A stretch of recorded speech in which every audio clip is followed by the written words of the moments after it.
The rear wheels broke loose on a patch of hidden ice, and the truck slid sideways with the slow, terrible certainty of a decision that cannot be undone. The engine coughed, rattled, and went still, leaving the veteran Sam Morrison and his loyal companion, Rex, in the sudden silence of the storm. Stranded, alone, and they had no idea that in the whiteout, a cabin that should have been abandoned was lit, waiting for them with a secret that had slept for decades, a secret that could cost them everything. If a story like this moves you, a story of loyalty forged in hardship, please support us by subscribing to the channel. Your support allows us to keep telling them. Before the night swallowed the road, Sam Morrison had driven this high country years ago, when the road seemed wider and the sky more forgiving. Now in his 40s, the seasoned soldier had traded blistering desserts for the chill of his Vermont home, but the skills remained. He no longer thought in terms of rank or medals. He counted distances, angles, and signs of ice by the sound of the tires. Beside him, Rex, a German shepherd with a wolf-gray coat and knowing eyes, kept them both steady. He was more than a pet. He was the partner who had seen Sam through far worse nights than this, a creature who could smell truth at a distance humans could only guess at. Their bond was forged in silence and absolute trust, an unspoken language understood only by those who have faced death together. This journey was no accident. It was compelled by a photograph he'd found after the funeral, a photograph that showed his grandfather laughing beside a woman whose eyes were dark and clear as a winter stream. On the back were just 2 lines, a date and a location, both tied to a patch of forest he had not seen since he was a boy. He had told no one he was coming, not because he wanted to be alone, but because he did not know what he would say if he found nothing, and did not know what he would say if he found everything. Rex shifted once, and looked at him with that quiet, sensible gaze, as if he knew the places a man goes when the past begins to breathe again. The radio went dead, the static hissing like the wind outside, and Sam knew the map that guided him was not drawn with ink. It lived in bone and breath and the memory of a voice that once told old stories. Rex was unflinching. He drew a long breath of the frigid air, then his gaze locked onto the dark forest where the pines stood close. He looked left, then right, then forward into the white curtain as if there were a light hidden in it that only he could see. Sam understood. The decision belongs to the one who can smell the truth. They moved off the road and into the trees, and soon a shape formed in the blizzard. The lines of a roof, the rails of a porch, and a window with a flicker of light behind it, like a candle asking for company. Rex stopped at the edge of the clearing, a low rumble rising in his chest. The light in the window was wrong. The smoke from the chimney was steady, and the prints in the snow were fresh. Sam's heart found its old rhythm, the one that had kept him alive when all plans failed. He put a hand on Rex's shoulder, a small permission offered and accepted between 2 creatures who trusted each other to do the night's work without complaint. The cabin had once been a modest box, set down in a space cleared by hand and by patient argument with stubborn roots, but time and money had altered it into something that kept the original timber and wrapped it in new confidence. The porch wrapped around on 2 sides, and a new stone chimney rose like a watchman who had put on muscle and learned not to blink. The door held a new lock that was not locked, and the windows were thick and well fitted, and yet there was a draft that moved the curtains as if someone had just walked through. Rex refused the first step and backed up 2 paces with a direct look so sharp it felt like a touch, and Sam paused with his glove in his pocket and his breath showing him the shape of hesitation in the air. He had learned the hard way that a dog's refusal can be a gift, but gifts do not keep out cold, and cold wraps itself around bones that have known damp and strain and night watches that went long. He spoke the dog's name the way a man says a word he does not want to take back. And Rex lifted his paw, placed it on the first step, and then turned his head to look not at the door, but at the lower right corner of the frame where the paint had been rubbed smooth by hands that came and went without ceremony. The veteran noted it and filed it in the quiet room inside himself where information goes to find its place, and then he pressed the latch and stepped into a warmth that had been crafted by someone who knew both comfort and absence. The fire in the stone hearth spoke in soft clicks and low sighs, the sound of wood burning clean and slow, and the room accepted them the way an old friend opens an arm without asking a name. A kettle steamed on a trivet, and a mug sat on the low table with its ring of heat still visible on the wood, and a coat hung on a hook by the door that did not hold Sam's shape or anyone he recognized. Rex stayed in the doorway and lowered his head and drew a long breath over the floorboards, and then a shorter one toward the kitchen, and then a third toward the stair to the loft, and the pattern looked like a map being drawn by instinct and revised by caution. Sam shrugged out of his coat, but kept the scarf and kept the gloves, and he let his eyes go to the mantel, where a row of frames waited like sentries who needed inspection. The faces in those frames spanned years with the slow dignity of time, and the same man appeared in many of them, a younger version of his grandfather, with a grin that was not quite the one Sam remembered, and a posture that was less formal beside a woman whose presence filled each image with an unafraid grace. She stood with her shoulders back and her chin lifted, her hair in two thick braids or loose over one shoulder, and the country around them changed in the pictures the way a body changes as it grows stronger, the hills coming in closer, the water clearer, the light deeper. Rex left the doorway at last and moved to the largest chair as if it were a position to be held, and he put his nose to the cushion and then to the floor beneath, and then he stepped back and looked toward the hearth with the kind of stillness that replaces barking when a dog intends to be listened to. Sam heard the kettle sing in a small, insistent voice, and he lifted it off the heat and set it aside. And in that silence the house spoke in another way, a small sound from below. Not a creak, but a catch, like a breath held in the body of the building itself. He followed the sound to the braided rug where the edge did not lie flat, and when he lifted it, he found a seam in the floorboards cut so cleanly a man might miss it if he were not looking for straight lines in a room built mostly by hand. The seam had a finger pull, polished by use. Rex moved close again and pressed the top of his head against Sam's arm, gentle but firm, and then he set his paw on the corner of the panel and lifted it 1 inch. Just enough to show he knew how this worked, and just enough to say it should not be done quickly. The smell that rose was old paper and dry wood, and a hint of spice that might have been cedar. And underneath those honest smells was something else that made Rex's lip lift by a fraction. Not fear, but a warning that the past had been disturbed and had not yet settled. Sam eased the panel back and found a small square space with a tin box at the bottom and a strip of cloth wrapped around a bundle of letters tied with a thin leather cord gone smooth with age. The top envelope peered up with a name written in a hand he had seen on the back of photographs. Maria Whitehawk. The date sat below the name, and it told a year that made other dates in his life rise and fit themselves around it like stones in a ring. He did not need to open the first letter to understand that a life had been lived alongside another life, out of sight of a family that had not made room for it. He lifted the tin box and felt weight that did not shift, the kind of weight that belongs to brass and official language. Rex looked away from the box and toward the door, and then back, and the turning of his head held more meaning than any word a human could have chosen in that moment. Before Sam could open the tin, the wind gusted against the porch with the sudden percussion of a fist, and the latch on the front door gave a half-inch and fell back with a sound that belonged to a human hand, not the storm. The door opened to a man with a face the mountain had worked on, and a mouth that had learned to smile without confessing anything. He stood with his hat in his hand and snow in his eyebrows, and the careful posture of someone visiting a hospital room. He said Sam's name in a way that folded in familiarity and apology. And for a moment the years arranged themselves and offered Sam the long, unwelcome shape of a cousin who had shown up at 3 funerals and 1 graduation, and never once called first.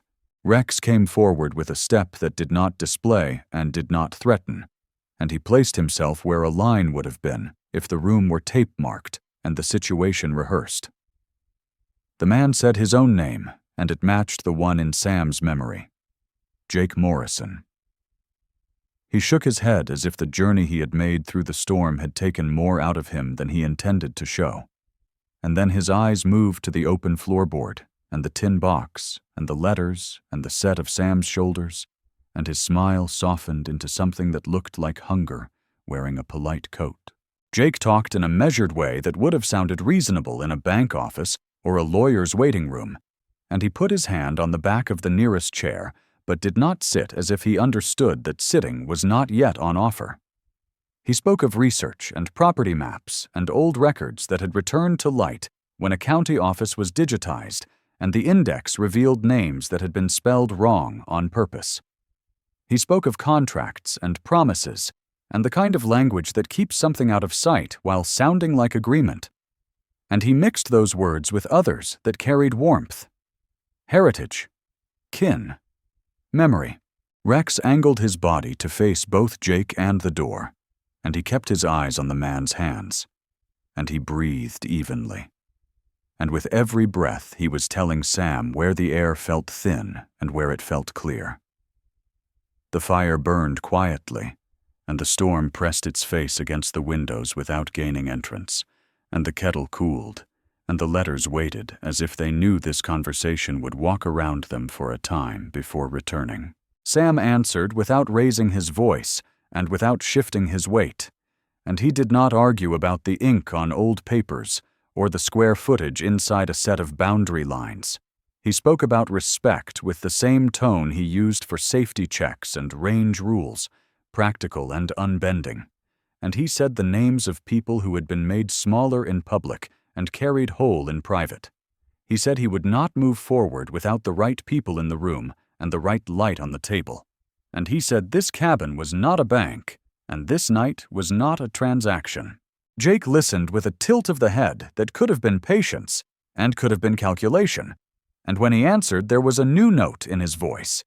Not anger, yet, but the kind of insistence that grows out of a long season of nearlys and almosts.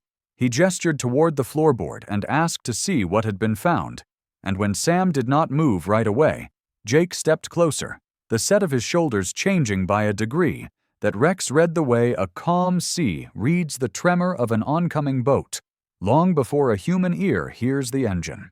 Rex's growl was low and steady, and it brought the room into focus. And the moment stretched with the elasticity of a wire just before it hums.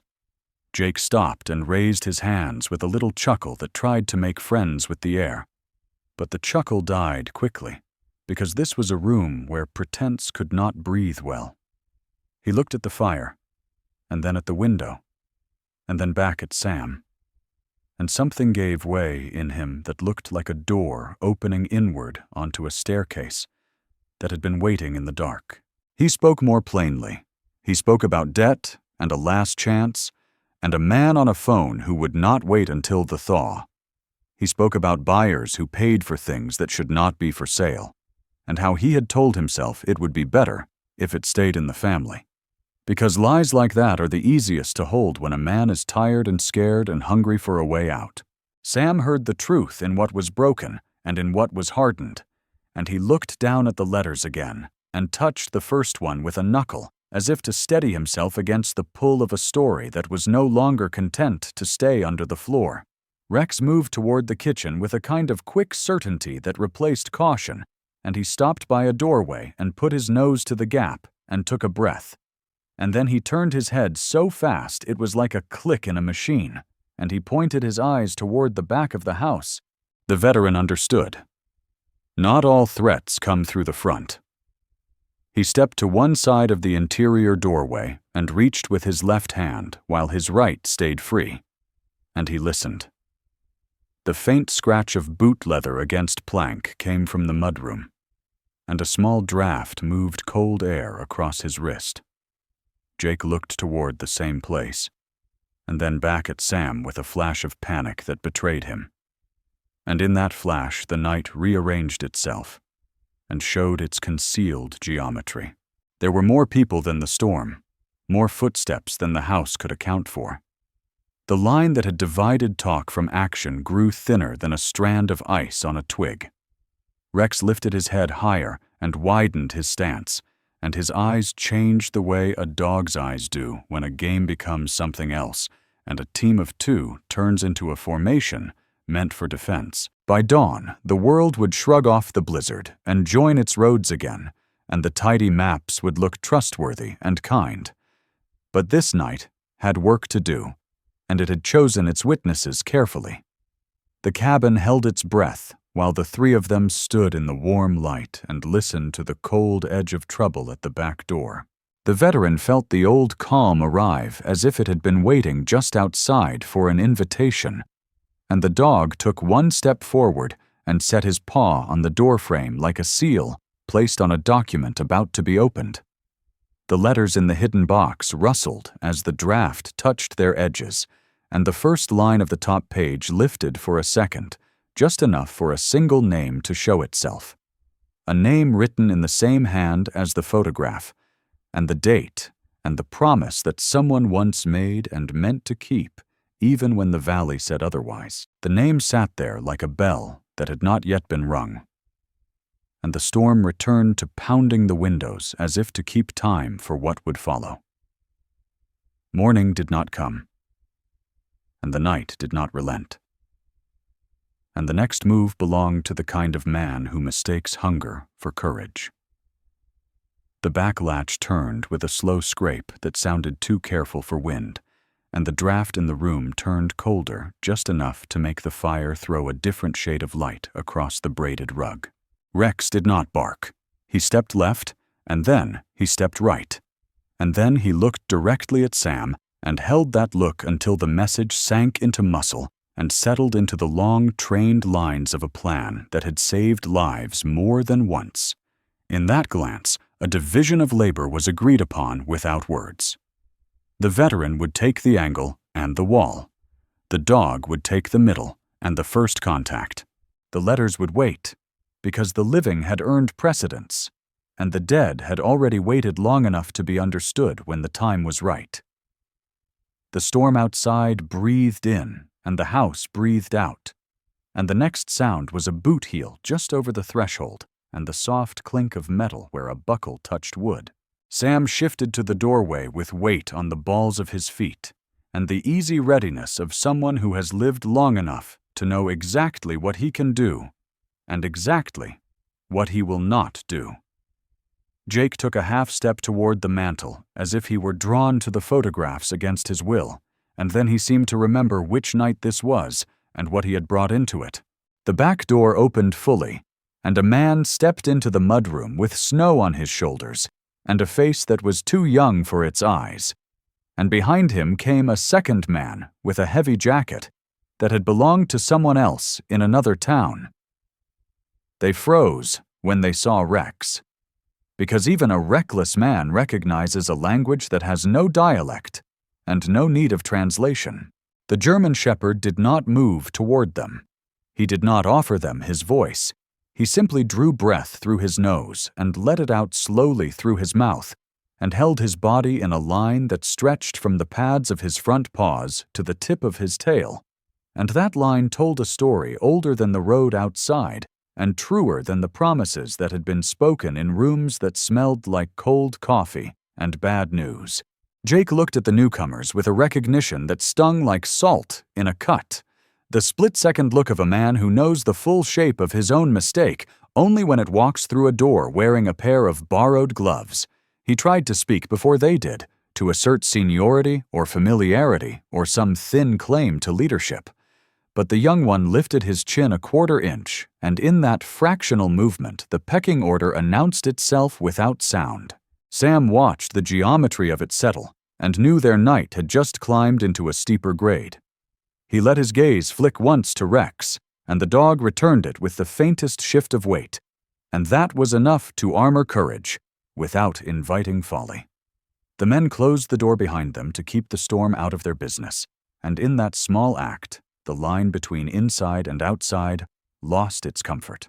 The room grew quieter, the fire's voice smaller, and the house seemed to lean in to hear the words that would decide how many of its old boards would creak beneath boot heels before the next hour ended. The younger man spoke first with the easy confidence of someone who had never been taught that silence can be a shield and a mirror at the same time. He mentioned a location none of them had said out loud, and a figure that would make a debtor breathe again, and a timeline that matched the life cycle of a snowstorm more than it matched the life cycle of a conscience. He used the word find, as if the mountain were an aisle in a store, and he used the word fair as if fairness were a price tag and not a promise. Rex watched his mouth and watched his hands and watched the place in the air where fear congeals into foolishness, and the dog placed one paw on the braided rug and pressed into it as if testing a surface before committing to it with his full weight. Jake tried to translate greed into civility, which is a bit like translating a song into a list of ingredients, and the attempt tasted of failure before it landed. He urged patience and cooperation and credited Sam with experience he was hoping to borrow long enough to spend it on a bad plan. Sam's voice arrived into that talk like a clear bell cutting through thick air, steady and free of apology. He said the storm would close the road, and the power would go, and the lines would fall, and none of those things would care about timelines drawn on the back of a receipt. He said the land was not a safe at the bank, and the past was not something that would open to a key copied at a hardware store. He did not mention law. Not yet.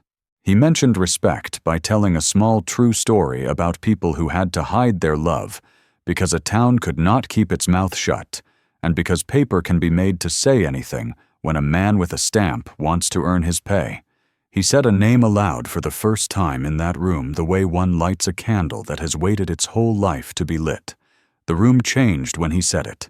It grew taller and warmer, and more honest by a degree that even the young man could feel through the armor of his impatience. Rex exhaled once with a short huff that sounded like a nod. The men shifted, and time moved forward a half-inch, and the storm took a breath and steadied itself for whatever came next. Jake's smile flattened into something like resolve, and when he spoke again, it was with the short, clipped patience of a man who has run out of longer kinds. He told the two men to wait by the mudroom door and not to touch anything they did not understand, and he used the kind of tone that tries to make hired trouble behave as if it were family. The taller one glanced at the younger, and then nodded in a way that admitted usefulness without surrendering intent. The draft from the open inner door carried a ribbon of cold that found the back of Sam's neck and reminded him that time was not going to be kind. Rex tilted his head and pointed his gaze at the hallway that led to the back porch, and then tracked it upward toward the ceiling, as if to say the house itself had another path no one had chosen yet. Jake stepped back toward the hearth, eyes on the tin box and the letters as if gravity had chosen its allegiance, and he told Sam they were leaving now. He said they would take what guided them and go where the mountain kept its stories. He framed it like a shared duty and a chance to set things right, and a way for both of them to honor what had been hidden. Under the polished phrasing lay a simple truth so bare it was almost kind. He was not asking. Sam looked at Rex and allowed a small shift in stance, the sort that transfers balance without drawing attention, and in that shift a plan completed itself between man and dog. He told Jake they would go, but they would go with hands empty and with the house closed, because a storm makes fools of those who leave doors open behind them. He said he would carry nothing until the wind was at their backs, and the trail had been earned. Jake studied his face for a false note, and found none. And for a moment something like respect cleared the man's eyes before the old desperation settled in again, like cold settling into a joint. The younger intruder moved first, a restless step that tapped impatience like a finger on a table, and Rex answered without sound, just a lean forward and the placement of weight that turned the room back toward sense. The moment held. Then Jake gestured to the letters with his left hand, changed his mind, and abandoned the gesture like a man setting down a live wire. He told the two to bring the packs. He told Sam to put on his coat. He told Rex he hoped the dog was as smart as his reputation, because they would all need the best of themselves to make it out and back again. The night let them out with a slap of wind and 1,000 needles of snow that stung skin and found seams in clothing and erased the shape of the world beyond a few yards. The trees were darker than darkness, the sky lower than a ceiling, and the ground underfoot groaned softly where ice bridged shallow hollows like thin glass. Rex took point without invitation, nose low, tail level, paws landing with the kind of efficiency that makes distance possible. He checked the wind, cut across the first drift at an angle to minimize collapse, and threaded them into a stand of spruce where the canopy slowed the snowfall to a steady sift and turned the gale into a muffled, relentless rush. Sam counted paces and landmarks and the small irregularities of terrain that memory collects and keeps safe for years, and he measured how fast the young man tired and how steady the taller one stayed and how Jake's breath shortened at the edges, like a man pushing through the last mile on a debt he should never have taken. Rex paused at a ridge of wind-packed snow that hung over a shallow ravine and tested it twice with a paw before choosing a safer crossing downstream where the drift was anchored by fallen limbs. He climbed with his weight forward and his nails finding purchase on frosted bark, then turned back to watch the humans take his line one at a time, eyes bright, breath steady, ready to launch if a misstep turned into a slide. Sam went third and kept his center low, finding the dog's small marks and setting his boots in them. The younger man slipped once, swore under his breath, and recovered when the taller one's gloved hand found his elbow and steadied him without comment. Jake moved last and tried to disguise the tremor in his legs with anger that had no place to land. When they reached the other side, Rex shook snow from his coat and listened to something beyond hearing. Head cocked, ears pricked, the world entering him in ways no instrument could match. They reached the tree line above a narrow valley where the storm had sculpted the snow into long, rolling forms that rose and fell like sleeping backs.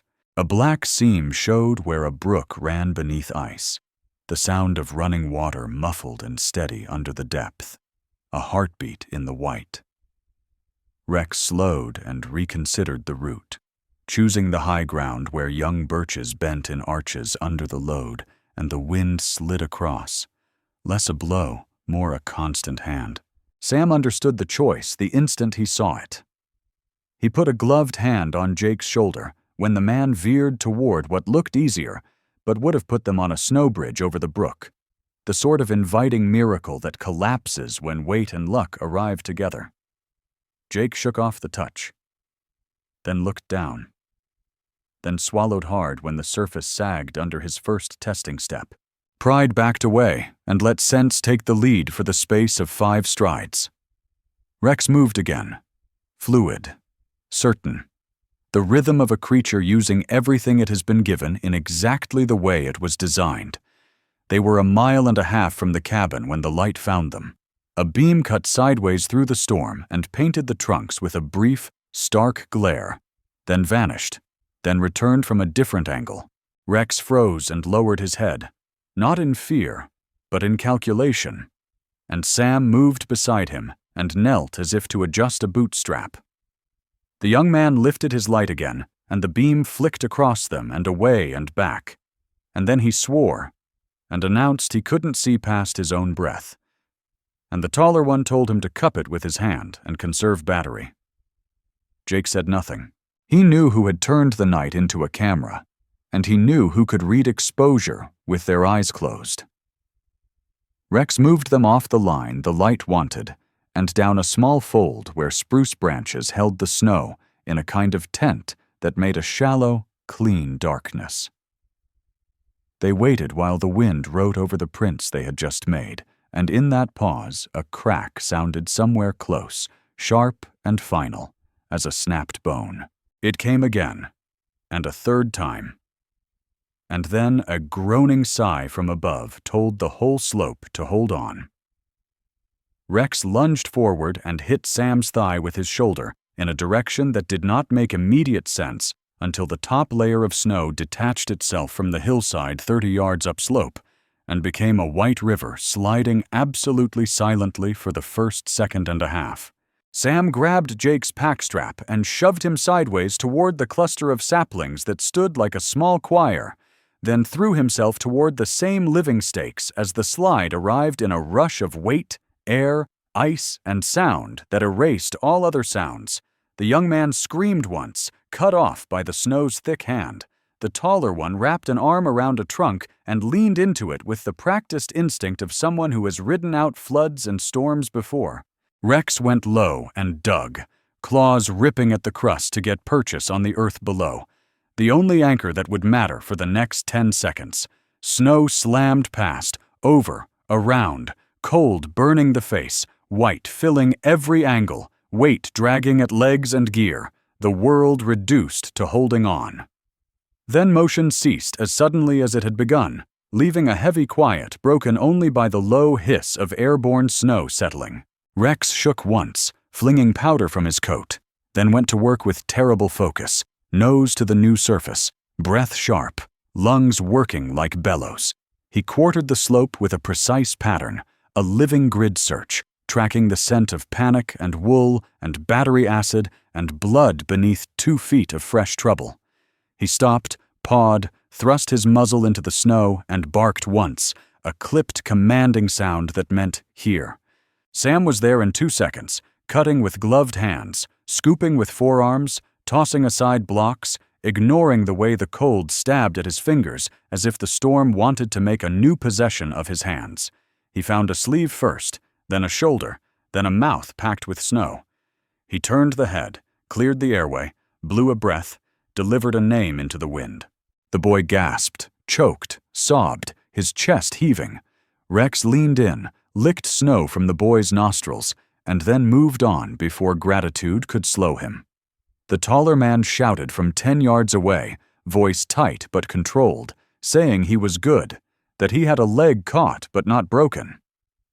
Jake groaned, a sound of pain and anger in equal measure, somewhere between the two. Rex found him next under a downed branch that had snapped and held, creating a small void that had saved the cousin's ribs and perhaps his life. The dog pawed the snow away from Jake's face, and the man's eyes opened to a world that had just altered the price of his mistakes. Sam hauled the branch aside, got his shoulder under Jake's arm, and lifted. The cousin stood with the stiff surprise of a man who is not sure his bones are still arranged according to old agreements with gravity. The slope settled again with a small, warning shudder, and the younger man coughed and began to cry quietly, and then he stopped and swallowed and nodded at Rex with an awkward, boyish sincerity that did not square with his earlier bravado. The forest closed around them, not unkindly, but with the implacable indifference of weather and time. Rex snorted once as if to clear the moment and pressed on. They reached the mouth of the ravine, where the trees parted around a bare ledge of granite, and the wind came through like a river. There the mountain showed them a face it did not show summer tourists, a black seam in the rock half buried in snow and edged with ice that had been broken and refrozen in recent days. Rex put his paw on the ledge and scratched at the seam and looked back at Sam with an urgency that did not leave room for alternatives. The dog stepped sideways and found the narrowest part of the opening and flattened his body and slid inside. Sam followed, hand on the rock, shoulder brushing cold, pack scraping, lungs pulling in air that tasted of stone and depth and time. The younger man hesitated, glancing at Jake, and Jake nodded once with a bravado that tried to hide a flicker of fear. The taller one brought up the rear, his light hooded, his breath controlled, a quiet worker of hard problems. The cave took them in the way a strong river does, not asking names, not promising anything, only offering passage to those who respected its terms. Inside, the air stilled, and their own sounds became too loud. The beam of a single light turned the world into a moving coin of detail, while the rest remained mystery and suggestion. Rex moved like a creature who had always belonged to two worlds, the wild and the human, navigating the seam between them with ease. The ground angled down over smooth stone worn by ages of water. In places, ice had plated the floor with treachery, and Rex tested each step before committing his full weight. When the surface was too slick, he moved to the margins where frozen drips had left knobbly edges. He paused at side tunnels and sniffed the mouths of them, and dismissed most with a short, decisive blink, until one made his hackles lift a fraction and draw his body forward. The smell was old and not old, rock and ash and something like cedar smoke trapped in memory and released by the brush of cold air. They entered a chamber the light could not hold all at once, its ceiling lost to darkness, its walls covered with stains that ran in long vertical streaks where minerals had wept and hardened. On one wall, figures emerged as the beam passed, painted shapes in red and black and ochre. Deer and birds and curling lines like rivers and winds, and human shapes with arms raised, not in surrender, but in invocation. No one spoke. Even the young man knew the difference between finding and intruding. Rex stood and watched the figures as if reading, then moved to a low shelf of rock where a series of stones had been placed in a careful arrangement that could not possibly be accidental. He sniffed, backed away with a respectful slowness, looked to Sam, then turned his head toward a passage at the far end where cold air moved in a thin, disciplined current. The passage narrowed and then opened into a second chamber where the floor rose and formed a natural dais. On that rise lay a wooden box wrapped in oilskin and secured with a faded cord. Time had made its edges soft, but had not defeated it. Rex approached and stopped 2 feet short, lowering his head, and in that posture there was nothing of possession and everything of acknowledgement.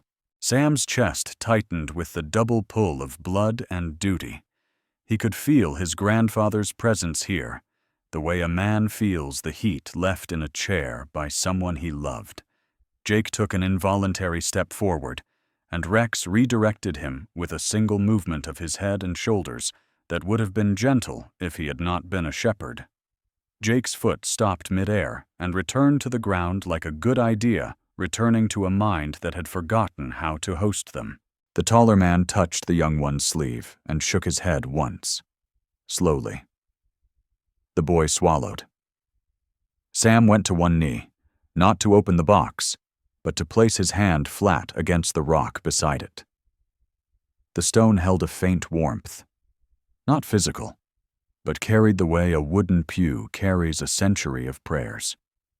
He said the names that should be said in a place like this, in a voice meant for the stone as much as for those around him. He said he would not open anything, not in that moment, not in that hour, not without the right elders and the right witnesses and the right words. He said they had come because greed had knocked on the wrong door and loyalty had chosen another one to open. Jake made a sound in his throat, and then covered his face with his hand. Whether from shame or exhaustion, it was impossible to tell. The chamber listened without comment. Rex leaned into Sam's side with the smallest pressure, enough to say the path ahead was not in this room, not tonight.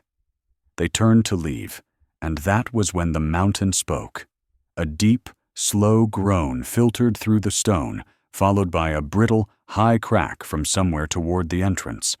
The cave had heard the storm and decided to rearrange itself. Rex went instantly alert, ears forward, gaze snapping to the passage they had entered through. He bolted, and they followed without a syllable of debate, because the only wise answer to a cave's warning is immediate obedience. The tunnel seemed tighter than before, the floor slicker, the ceiling lower. Small pieces of stone and ice rattled down with the careless menace of falling gravel on a windshield. The young man stumbled and righted himself with a hand on the wall, leaving a smear where blood from a scraped knuckle melted into frost.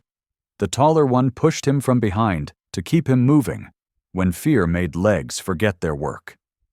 Jake's breath came in ragged pulls, and his face lost its color in a way that made him look briefly young, and then very old.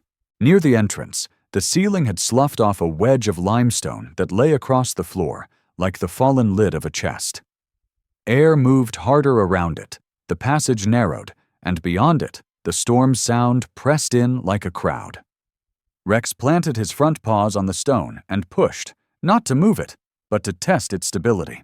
He sprang up and over in a compact arc, found his landing, turned, and encouraged with a sound that was not a bark and not a whine, but something in between that carried command without threat.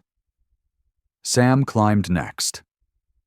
Feeling the stone grit under his palms, the cold burning through the glove leather, the old strength returning like a friend who shows up precisely when asked, he reached back for Jake and hauled, then reached again for the boy. Then the taller one came through on his own, with a grunt that ended in a laugh because sometimes the body tells the mind what it needs to hear to finish the task. They made the last squeeze on bellies, the packs scraping, the light bouncing crazily, and then going dark when it struck rock. In the sudden black, Rex's breathing and the wind's low growl were the only instruments, and both said move. They spilled out into a night even wilder than the one they had left. The wind tore at clothing and tried to rearrange the landscape into simpler shapes. The snow blew sideways so hard it sanded the face raw. Rex bounded to the right, and then checked left, then chose left, and began to climb. Hugging the line where wind had stripped the snow to hard crust and rock teeth. The ledge above offered the promise of a stand of firs that would break the force of the gusts and provide the raw materials for shelter. Sam took the boy's elbow and guided his steps. The taller one followed, head down, laboring but steady. Jake wavered, then set his jaw and matched the rhythm, a man who had finally understood that this mountain would not haggle. The world narrowed again to boots, breath, and the dog's tail ahead, a metronome of survival. On the shoulder of the ridge, a shallow dip held a pocket of calm. Rex circled it once, chose a spot, and began to dig with both forepaws, throwing snow behind him in disciplined bursts. Sam joined, carving a windbreak with his shovel, cutting blocks where the crust would hold, stacking them in a half-moon that caught the gusts and threw them over. The taller man fell into the work with a competence that did not need instruction. The boy fetched branches and laid them as flooring, hands moving faster as the first sparks of understanding transformed fear into contribution. Jake stood useless for a count of 5, and then he bent to the job with a stubborn, angry vigor, tamping snow, hauling limbs, bruising his shins, ignoring it.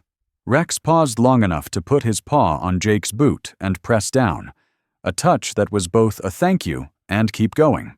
They had a low shelter in 15 minutes that felt like a miracle manufactured by hands and will. Inside it, the air calmed, the sound shrank, and the immediate world made sense again.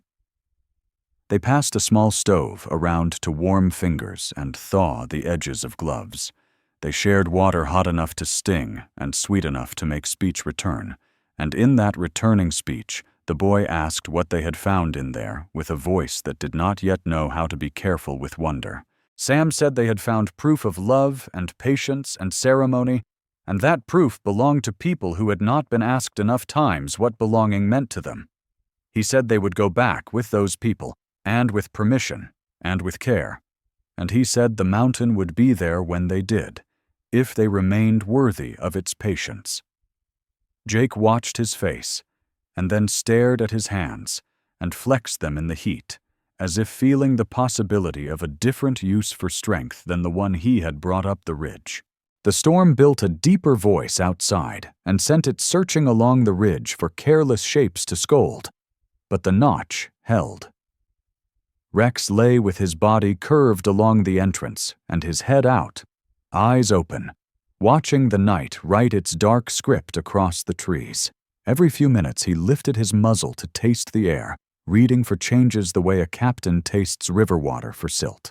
He slept in pieces, each no longer than a minute, stacked together into a kind of rest soldiers and working dogs master when circumstances are stingy with mercy. When the younger man's hands began to tremble too hard to hold his cup, Rex pushed closer to him, pressed his side firmly against the boy's thigh, and let his own heat anchor the shivering flesh. At some point, the boy's breathing slowed and steadied. At some point, Jake's shoulders loosened, and a sound came out of him that might have been a laugh and might have been a sob. At some point, the taller man leaned his head back against the snow wall and closed his eyes in a way that confessed nothing, but told the truth. Just before dawn, the wind dropped by degrees, and the flakes grew larger and slower, as if the sky had decided to apologize. The silence revealed an emptiness where the river of air had been, a clean absence that made each small sound significant again. Rex stood, shook himself, and looked at Sam with a statement in his eyes, not a question. It was time to move. The ridge wore a new shape under a new weight, but the path down to the lower bowl would now be safer for a few hours while temperature and wind lay down to sleep. They broke the shelter carefully, scattered the remains like a sign written in a language only the careful can read, and began their descent in a controlled zigzag that turned a steep face into a series of manageable tasks. Rex took them away from drifted edges and toward stands of young fir that could stop a slide before it began. He checked in with each of them by sight and by scent, and by a quick shoulder bump when attention wandered. By mid-morning, a shadow darker than the trees announced the outline of a small structure half buried in snow, an old service cabin perched above a summer trail. Rex accelerated with a burst of lightness, as if joy itself had reached into his ribs and lifted. He leapt onto the porch and pawed at the door, then turned and bounded down and up again, as if to pull them faster by the thread of his happiness. Sam let himself feel the swing from strain to relief for a heartbeat, before folding it away so he could do the next job. Inside, the cabin was stripped but not empty. A stove waited with a stack of wood beside it. A metal locker held a first aid kit, blankets, and a radio that looked too old to work and did anyway after 3 tries, and a prayer spoken without ceremony. The taller man lit the stove with a competence that denied fatigue. The boy found the blankets and wrapped himself, and then, without being told, wrapped one around Jake's shoulders, an act so simple and so brave that it changed the temperature of the room more than the stove did.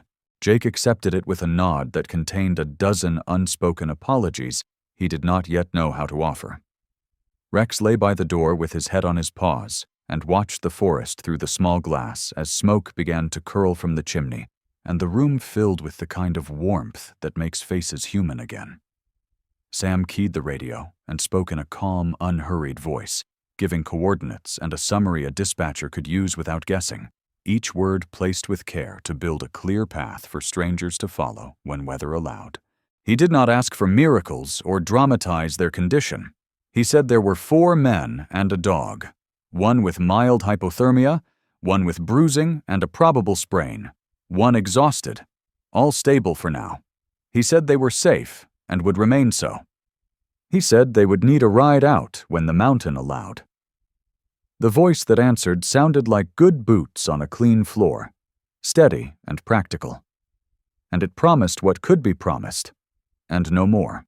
Rex closed his eyes at last, and slept in a way that looked like surrender, and was not.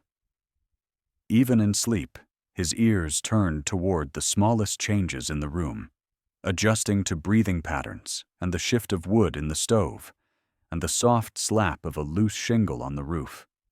He had led them out from an old story into a new chance, and he would lead them back, but not for greed's sake, and not for haste. The mountain had measured them, and not yet found them wanting, and the dog had read the measure and set the pace. When Jake looked at him now, he did not see a tool or an obstacle. He saw a partner in a kind of work he had forgotten existed, the work of dignity and rescue and hard-won grace. The boy watched, too, eyes brighter than fear now, something else opening where panic had been. The taller man stirred the stove and smiled into the small blaze, like a man who has learned to be satisfied with the kind of fire he can keep. The storm moved off toward other ridges, and the day settled, and the long thread tying what they had found underground to what they would become above ground stretched taut and held, waiting for the right hands and the right hearts to take it up again. Rex moved first because the cave spoke first, a deep shudder that traveled through stone into bone and told every living thing inside that time had run out. He launched at Jake with a clean, committed strike aimed at the wrist of the hand, reaching for the pistol, his jaws closing with disciplined precision that crushed the grip without mangling the hand beyond use. The weapon clattered against rock and skittered toward a crevice. Sam kicked it farther into darkness without taking his eyes off the threat. The chamber answered with a rain of fine dust that turned the beam of their single light into a chalk-white column. Then a crack like a rifle shot ricocheted from somewhere above. Sarah, pale and wavering from her earlier blow to the head, caught herself with one palm on the wall and pointed to a series of carved symbols, breathless words explaining that the fresher air tracked toward that mark meant a secondary exit. Jake recoiled with a hiss of pain that held more anger than fear. The younger accomplice swore as pebbles stung his neck. The taller man steadied the boy with one flat hand between the shoulders, no bravado left in him, only economy. Rex shifted instantly to guard the narrow throat of passage that would funnel them out if they moved now and kill them if they hesitated, his chest heaving once, then settling into that measured cadence that says, "A shepherd has found the way, and will hold it until the last of the flock is through." The mountain's pulse accelerated, a drum underfoot, rock groaning like ice on a spring river. Sam ordered movement in the voice that gets obedience from chaos, calm, and absolute, and the line formed without argument. Rex first, Sarah right behind, Sam anchoring her with a hand at her pack strap, the taller man next with the boy, and Jake last because fate and choices had finally agreed about sequence. They slid through the long throat of stone, the air thinning and sweetening by degrees, frost blooming on walls where a colder current stitched toward daylight. A slab came down behind, with the finality of a dropped gate, sealing the chamber they had left, and any thought that what lay inside belonged to anyone in that moving file. Rex accelerated where the floor tilted, then checked his speed to keep the humans from falling into him, nails clicking on slick limestone, shoulders bunching and releasing, in a rhythm that made endurance look like grace. Sarah's steps faltered once. Sam transferred her weight to his hip and carried it until her feet found themselves again. Pebbles patted their backs as they passed. Dust coated tongues and turned breath into paste. The boy coughed, wheezed an apology to no one in particular, and kept going. The taller man's breathing stayed steady, a metronome. Jake stumbled, recovered, stumbled again, a man feeling the sudden poverty of luck. They hit a knee-high lip where ice had grown like glass, and Rex solved it as if he had rehearsed. A leap, a turn, a short, encouraging bark that was more command than comfort. Sam tossed Sarah's pack across and then lifted her bodily, setting her down beyond like a father putting a sleeping child into bed, even as the ceiling whispered that it had other plans. The boy froze at the edge, fear pinning him. Rex bridged that gap with a direct look and a low rumble that carried a simple promise. Cross, and you will not fall. The boy crossed, shaking, and did not fall. The taller man vaulted, planted, reached back for Jake without speaking. When Jake slipped, Rex surged forward and took a mouthful of parka, not flesh, not threat, tugging him to balance with the blunt mercy of a teammate who refuses to let a fool go to waste. The passage breathed colder. Snow scent intruded, clean and irresistible. The shepherd's ears tipped toward a far hiss that meant open weather. They were close. Daylight arrived like a blade through a seam, a harsh, brilliant stripe cutting across polished stone. The exit was a broken grin in the mountainside, half choked with snow and glazed seams of blue ice. Wind jammed the opening with a ferocity that tried to make it a stopper. Rex shot through, shoulders compressing, ribs sliding, pads slapping into drift, and then he turned, body at a 45-degree angle against the blow, carving a lane with his weight and his will. Sam shoved Sarah ahead and followed, shouldering aside the crust that tried to close again. The taller man muscled the boy out. Jake came last, the mountain taking a final swipe that sent him to his knees before he clawed forward on elbows like a man paying penance in inches. Behind them, the cave exhaled a last cold breath and coughed rock into the throat they had just fled. The seam narrowed an inch, then 2, then held. What waited outside was not relief. It was the other face of danger. Wind hammered the ridge, stripping exposed slopes down to black rock and piling loose powder into live things that hunted hollows. The temperature knifed straight through wet clothing, and the storm had layered drifts with the kind of deceit that invites a step and then swallows a life. Rex stood broadside to the blow, reading its rhythm, choosing a traverse that stole power from the gusts rather than contesting them. He moved, and they moved, and he kept them under the lee of broken ledges and bent firs, never giving the wind a full purchase on the moving column. Frost formed in Sarah's eyelashes, jeweled and deadly. Sam brushed it away with a thumb so she could keep her eyes open long enough to live. The boy's hands shook so violently he dropped his pole twice. The taller man put the strap over the kid's wrist and nodded once. Jake's lips had lost their color. His right hand ballooned in his glove where Rex's bite had destroyed his grip on a pistol, and maybe saved his grip on a life that had lost its own value somewhere along the way. They threaded a spur where the cornice hung over empty space like a promise made by a liar, and Rex gave it handling that belonged in Scripture.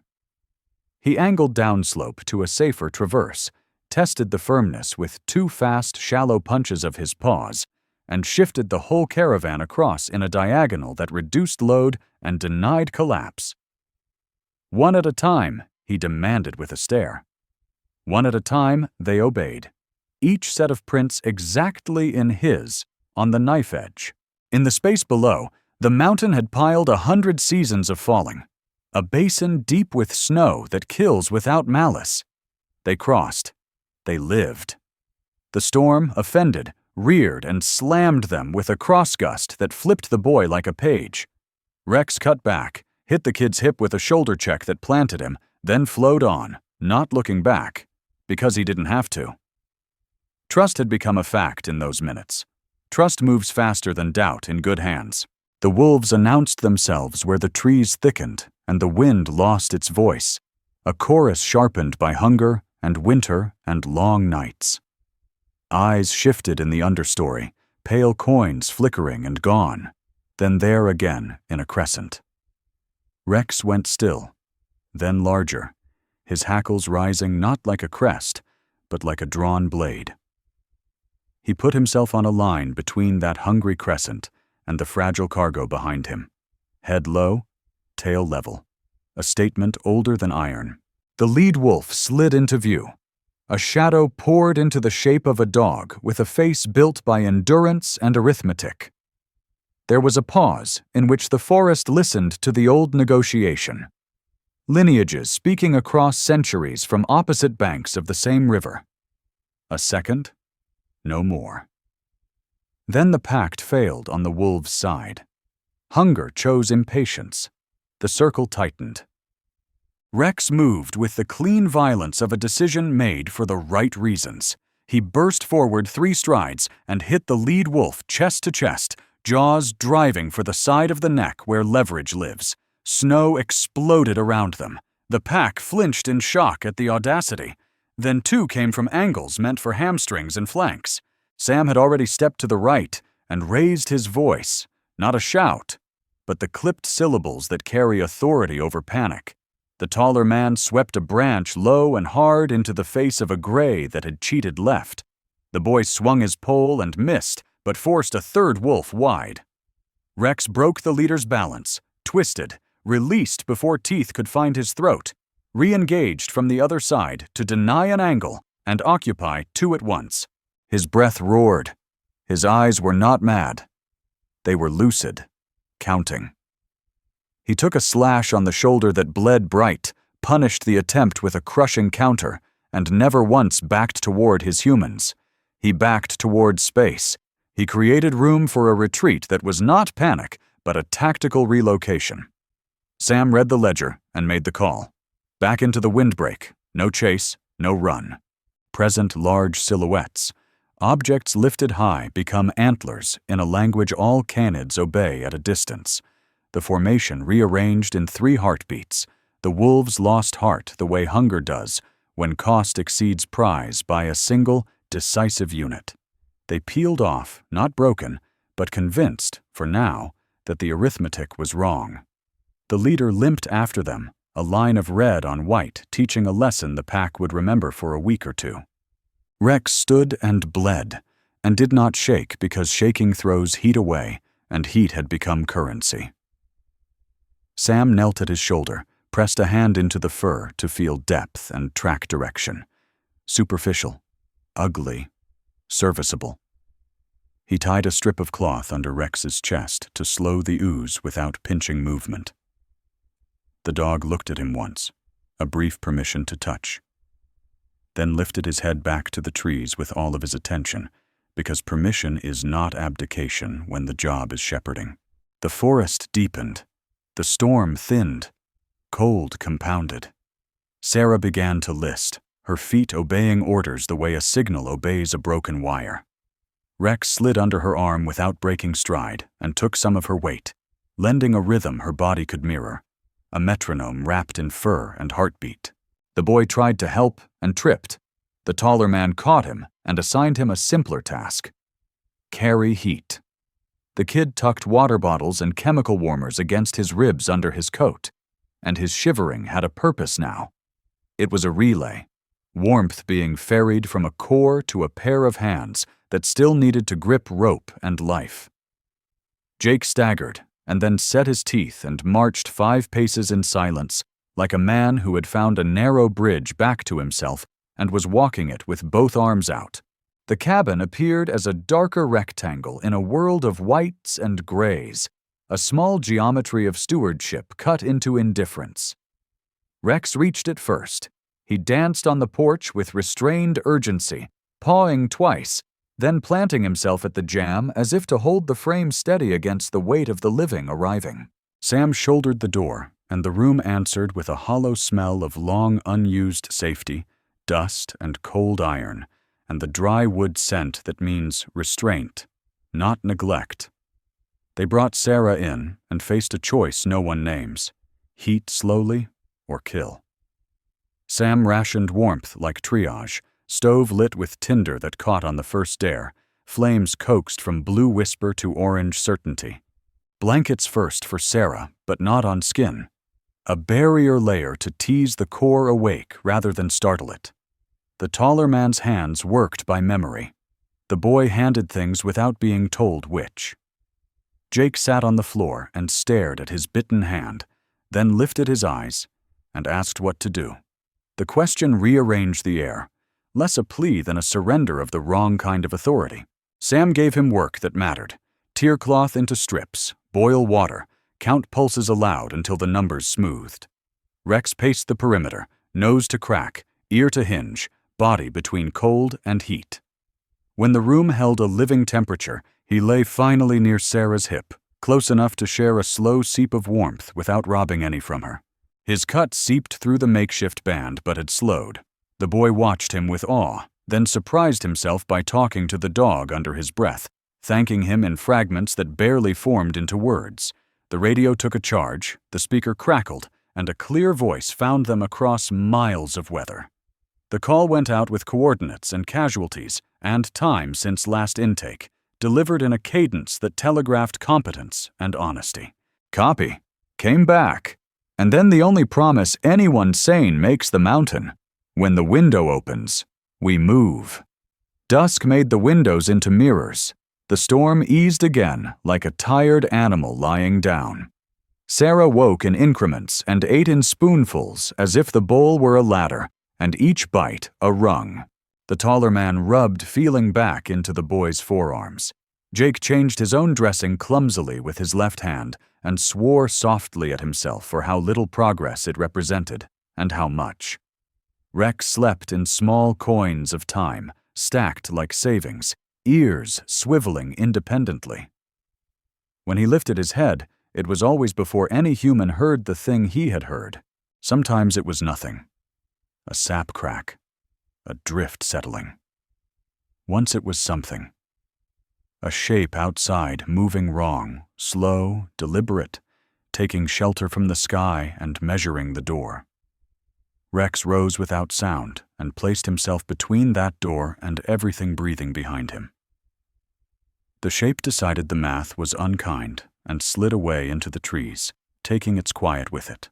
Morning arrived as a pale admission of fault. The wind left them alone. The sky stopped throwing knives and began offering feathers. The radio voice came back with the kind of good news that does not overreach. A snowcat on the service road, 2 EMTs on skis, 20 minutes if the creek crossing holds. They heard the machine before they saw it, a low mechanical growl threading through timber, then bright jackets moving between trunks in the stop-start rhythm of men doing careful work quickly. The rescuers came into the cabin with that mix of cheer and command the competent carry, questions crisp and answerable, hands warm and clean. Sarah got a line and a smile that reached her eyes. The boy got a blanket around his shoulders and a lie about his bravery that he believed just enough to stand straighter.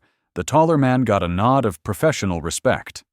Jake got a cuff, not for humiliation, but to anchor him to a stretcher, because men who have run out of brakes are still dangerous downhill. He met Sam's gaze and held it without flinching. The first true thing he had done with his eyes in years.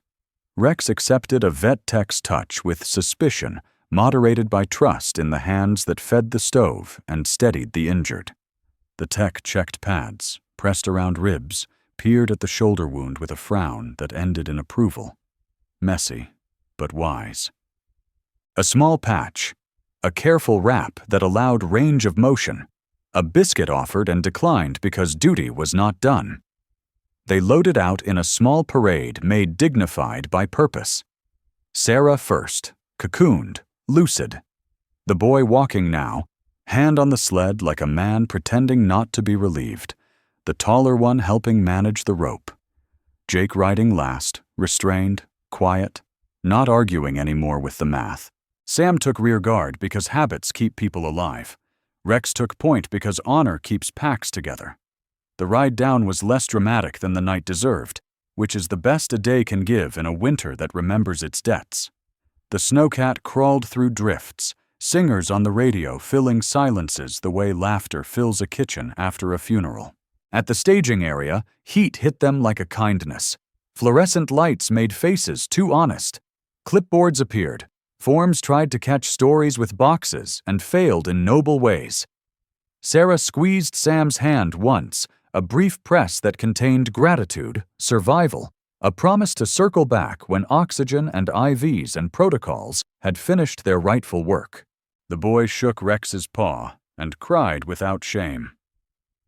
The taller man gave Sam a look that said, "If you ever need a roof shingled or a truck pulled out of mud at 3 a.m., you do not need to ask twice." Jake turned his face away when the deputy approached, then turned it back and did the harder thing. He spoke first. He said names, places, amounts. He said I did it. He did not ask for mercy. He asked for the correct address of consequence. 2 days later, a different room held a different kind of ceremony. Not the public one yet. This was smaller and older. Elders gathered in coats that had been patched and repatched because memory is a fabric worth mending. A table where the box that had slept in stone now lay unbound, but unopened. Hands that do not rush. Sarah stood without the bandage on her temple. Sam stood with his hat in his hands. Rex lay at their feet, eyes half closed but awake to every step. The lid lifted the way curtains lift in quiet theaters. Inside, paper and beadwork, a thin ring boxed in cedar, a ledger with entries written with a steady hand long before anyone in that room had been born. A union recorded, not invented. Agreements signed between people who kept faith when the county did not. A thread braided across a century and pulled gently now to see if it held. It held. The public returned what the private had protected. A week after extraction, the community hall smelled of coffee and wet wool, and that particular electricity that happens when wrongs bend toward right, without pretending the road wasn't long. The elders spoke plainly. They thanked without kneeling. They named Maria Whitehawk, not as rumor, but as center. They named a man who had married her and learned what loyalty costs and what it earns. They named the living who had kept harm from becoming theft. Sam said less than anyone and more than enough. And he said he had listened to a story that had asked for breath, and he had given it his. Sarah outlined a plan for protection that sounded like fences made of agreements and vigilance rather than boards and nails. Papers were signed in ink that would not flake when the heater next winter struggled on a windy night. A map changed color in a register that would not get misfiled next time a clerk retired. The boy stood at the back, hair combed, jacket borrowed, eyes red. The taller man leaned beside him and told a joke too low to catch that made the kid snort and wipe his face. Jake arrived with an escort, sat where he was told to sit, and listened while men and women he had tried to outpace spoke about belonging like owners and about forgiveness like carpenters. Precise, patient, unwilling to skip steps. Rex wore a ribbon he did not care about because the people he cared about insisted it mattered. The rescue unit put a medal around his neck anyway, and he accepted it with the same stoicism he applied to the indignity of booties on frozen mornings. Cameras made a low thunder. Children asked if they could touch him, and then did with the respectful hands of the well-taught. A reporter tried to make him a symbol for something large and vague. Rex yawned. Sam's mouth quirked at the corner. He spoke to veterans who had come because they always come when a dog does something brave, their eyes shining with a recognition you cannot counterfeit. He spoke to a woman who had lost a husband to a different winter and found some warmth in this one's ending.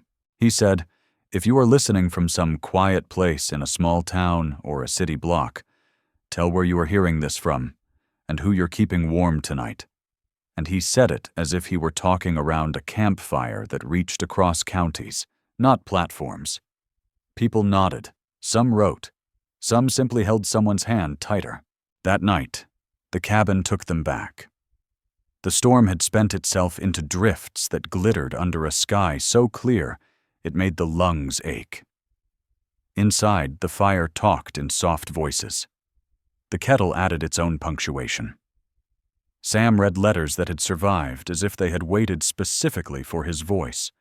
Words of seasons, of planting, of mending, of births and losses, of a love that had refused to choose between roots. He paused often to let the sentences go all the way to the edges of the room and sink into the timber. Rex sprawled on the rug with the loose contentment of a dog who has done enough for 1 year and is willing, if pressed, to do more tomorrow. Sarah dozed with her head tipped back and her mouth slightly open in the way of the exhausted and safe. On the mantel, a photograph stood where a blank had been, a young couple squinting at winter sun, the woman's smile straight, unguarded, the man's hand a careful circle around hers. The past, properly recognized, had the decency to be quiet. Sam set the letters down and looked at Rex, then at the window where mountains made their dark grammar against the stars. He said a single sentence into the room, simple and complete. "This is what fighting is for. Not to conquer a hill and plant a thing that flaps in the wind. To hold a door for the right people at the right time and keep it from slamming in their faces." Rex thumped his tail once, as if to mark the period. Outside, an owl took a vole and said nothing about it. The stove clicked as metal cooled. Somewhere a radio carried a story into a kitchen where a plate was being dried and stacked, and someone listening said out loud where they were from, and someone else answered with a story about a dog that had kept a man alive on a night that had not wanted him. "If the road brings you by, come sit for a while," Sam said at the end, his voice soft enough to be true. "And bring your stories, and tell about the ones who served beside you, and the ones who waited for you. And if this warmed you any at all, pass it on so it can find someone who needs it more than you did." Then he reached down and scratched the fur at Rex's neck, a salute exchanged between equals, and the cabin, at last, let the night close gently around what they had kept and what they had returned. The hall was warm enough to melt the last of winter from boots and shoulders as elders gathered with careful steps and steady eyes, and Sam stood beside Sarah while Rex curled at his feet like a hearth made of breath and patience. The cedar box rested on a table covered with a woven cloth whose patterns repeated a story older than any county line, and the papers that had slept underground now lay protected in clear sleeves, as if the past were being helped to breathe without oxygen masks for the first time in a century. Names were spoken slowly and correctly, not as artifacts, but as living threads. And when Maria Whitehawk's name moved through the room, it drew people a fraction closer to the table and to one another, as if gravity had shifted. An elder laid a palm flat beside the ledger and thanked aloud the hands that had kept these things safe until the right hour. A gratitude that did not flatter, but set right the tallies in a book no clerk keeps. Sarah, her temple healed and her voice composed, outlined exactly how access, stewardship, and consent would be guarded, how archaeology would report to ancestry rather than the other way around, and how maps would be rewritten so future winters could no longer misfile belonging. Sam said few words, and the ones he chose fit like good nails. This is returning, not giving. This is honoring, not discovering. This is family, not property. Rex flicked an ear and lifted his head when applause rolled like a soft wave, then put his chin back on his paws, as if to say that the work was mostly quiet, long before it was ever seen. Outside, a line of neighbors had left pies and casseroles and blankets at the door, as if a homecoming had finally reached the right address, and inside, the legal signatures came without spectacle. One patient line after another, sealing a promise that had crossed too many winters to be hurried now. The deputy standing discreetly at the back shifted to let Jake take a seat near the aisle, the man thinner and quieter than he had been in that cave. The bandage off, the hand scarred and healing, the eyes at last honest enough to watch without stealing. He heard each word like a man hearing the jaw set on a broken bone, pain submitted to the logic of repair. And when the floor opened for anyone to speak, he rose and told the truth cleanly. He said that he had let desperation choose his map, that he had tried to buy his way out of a life he had not built carefully, that he had used family as a crowbar instead of a bridge. He said he would serve the sentence the state requested and, when finished, would show up for the service the elders requested, and he sat to a quiet that was not cold. After, a thin elder approached him and said two things without drama: that restitution begins with listening, and that work comes early. Jake nodded like a recruit handed a tool he didn't yet know how to swing without blistering, and Rex, passing by with Sam, gave him the barest bump of shoulder, as if to test whether he would keep his feet this time. There was a second gathering no cameras attended, a smaller room with a long table where photographs from the mantel were laid beside new images taken by careful hands in the cave, the old and the recent teaching each other how to be seen.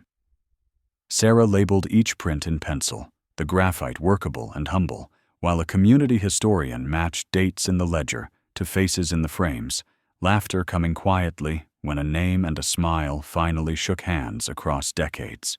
Sam logged the chain of custody with the kind of meticulous attention that once kept men alive and now kept meaning intact, and with each initial he placed, the knot inside his chest loosened to a softer, useful cord.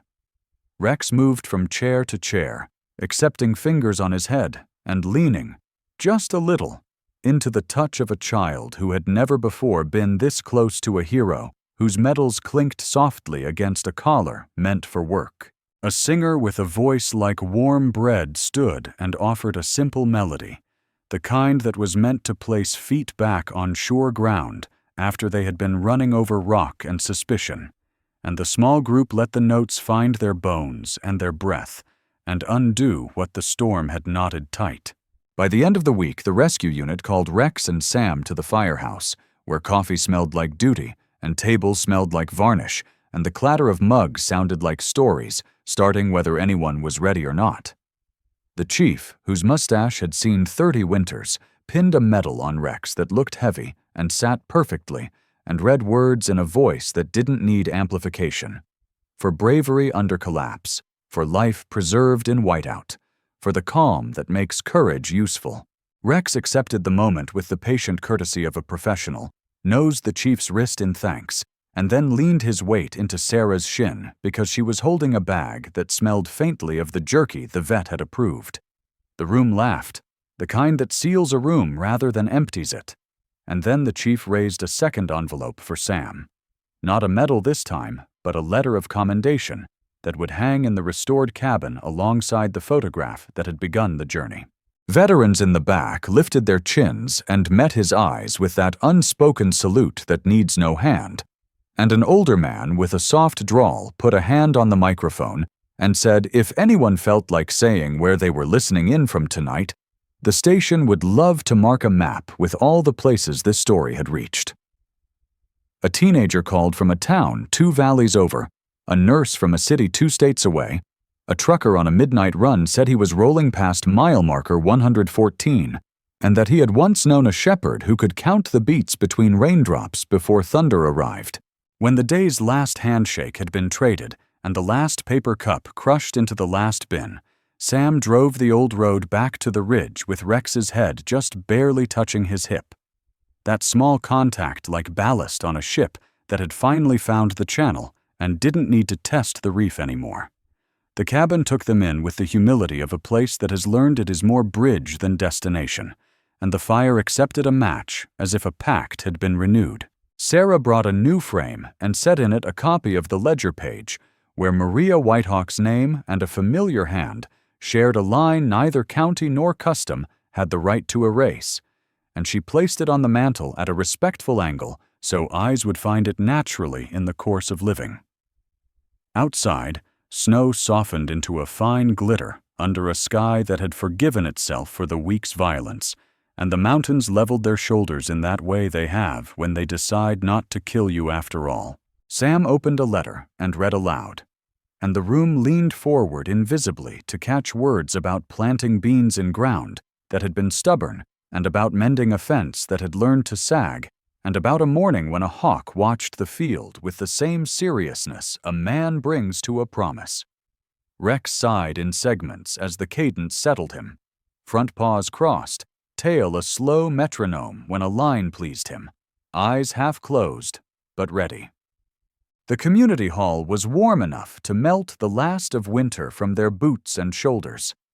Before the gathered townspeople, the elders of the Cherokee Nation, and a handful of quietly respectful reporters, the story was finally told in the right light.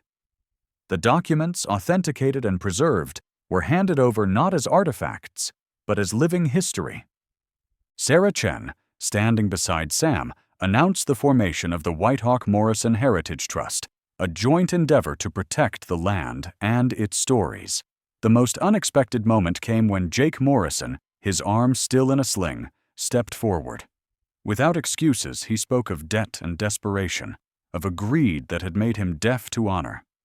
He publicly acknowledged his crimes and stated his intent to accept the full consequences, his gaze finding Sam's across the room in a silent, difficult admission of a debt that could never be fully repaid.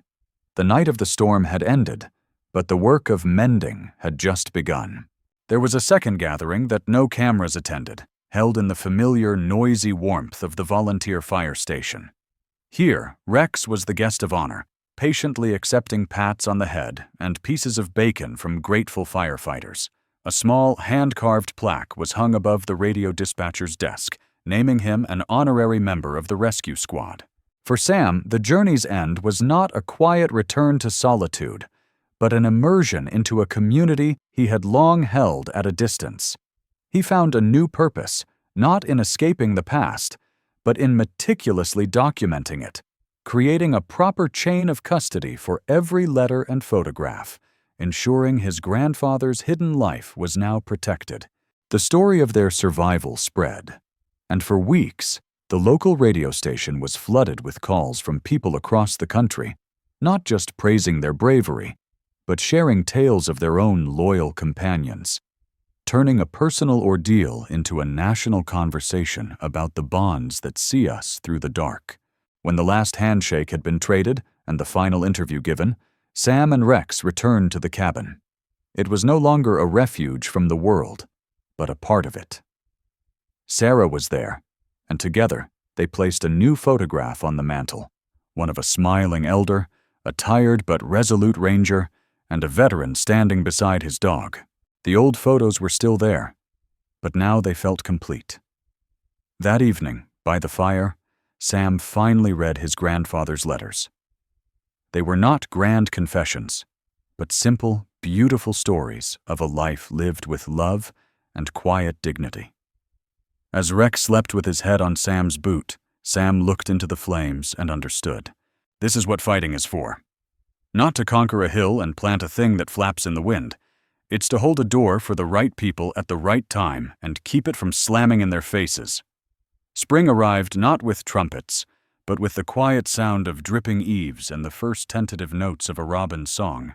The story of that winter, of the storm and the cave and the wolves, became a part of the mountain's own lore, a tale to be told when the snow falls, a story of how loyalty, when tested by greed and fury, burns brighter than any fire.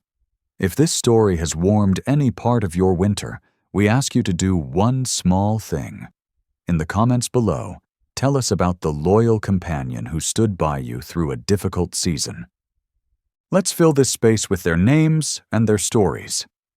And if you believe, as we do, that tales of courage and loyalty deserve to be shared, please subscribe to our channel so you never miss a story.